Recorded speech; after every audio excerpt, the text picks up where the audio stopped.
Hello friends, in this quick tutorial I'm gonna be showing you how to fix TikTok privacy settings.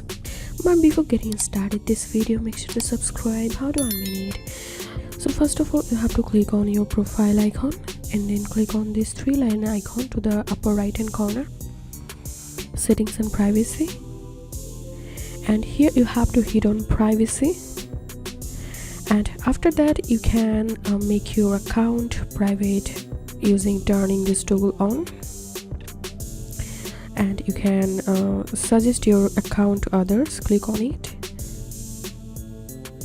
and from here you can suggest your account to phone contacts. You can turn on off this toggle from here, and you can suggest your account to your Facebook friends using this toggle turning on and off.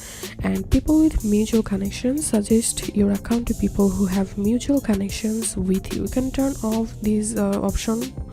Then you can synchronize contacts and Facebook friends. You can turn on these to easily find and follow people you may know. So you can turn on this from here, you can turn all this from here.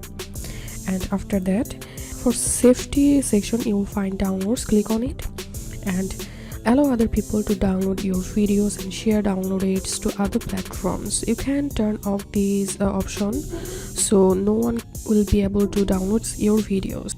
And if I go back here, you will find many options. Also you can turn off comments for friends. Also you can turn off your comments for everyone. So this is how we can fix TikTok privacy settings. If you find this video helpful, make sure to subscribe. How to unmute it. Thanks for watching this video.